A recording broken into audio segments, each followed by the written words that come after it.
Stop scrolling if you want to uncover a cunning rivalry that led to a divine revelation.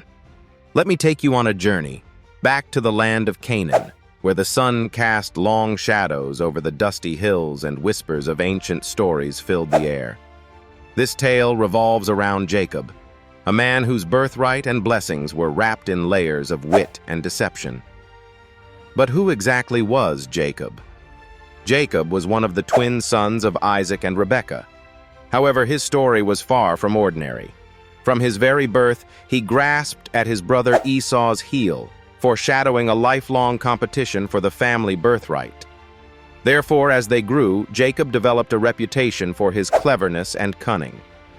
Esau, the firstborn, was a skilled hunter, familiar with the forest's secrets and the language of the wild. Jacob, on the other hand, was a man of the tents, patient and perceptive. One fateful day, Esau returned home famished from a hunt, his desperation mirrored in his hollow eyes. In that moment of weakness, Jacob seized the opportunity. Offering a simple bowl of lentil stew, he asked for Esau's birthright in return. Esau, driven by hunger, agreed without much thought. Therefore, the birthright, a symbol of divine favor and family leadership, was cunningly transferred with nothing more than a meal. Time passed, and Isaac, their father, grew old and blind. Sensing the end of his days, Isaac desired to bestow his blessing, the inheritance of God's promise, upon Esau. But Rebekah, their mother, had other plans. Favoring Jacob, she devised a scheme, dressing Jacob in Esau's garments and covering his hands and neck with goatskins to mimic Esau's hairiness.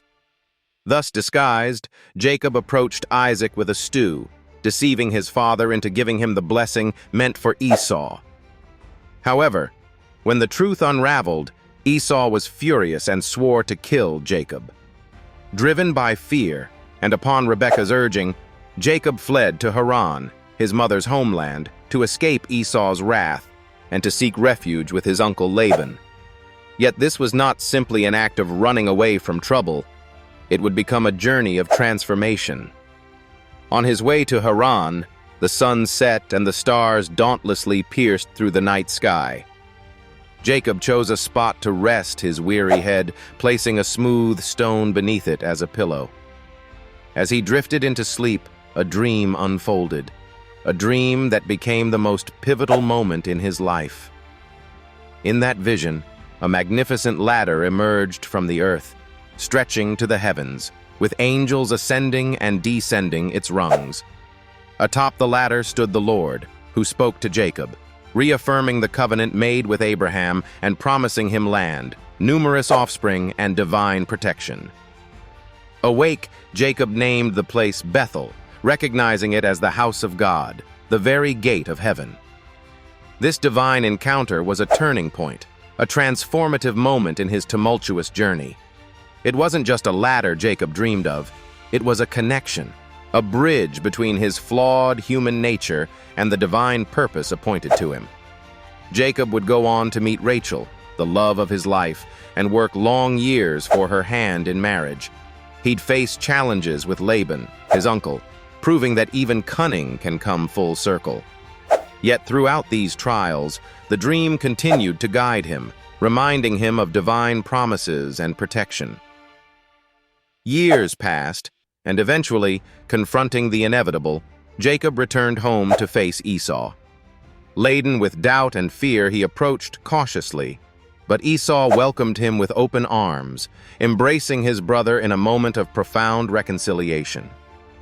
The rivalry that once burned was quenched by forgiveness, showing that even the deepest of divides can be healed through time and divine grace.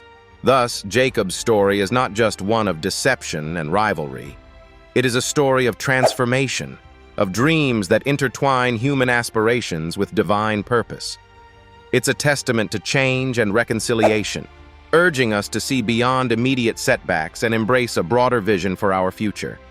And finally, it teaches us that while we may run from the past, it's within the divine dreams where we find our destined path. What would you do if you were given such a dream?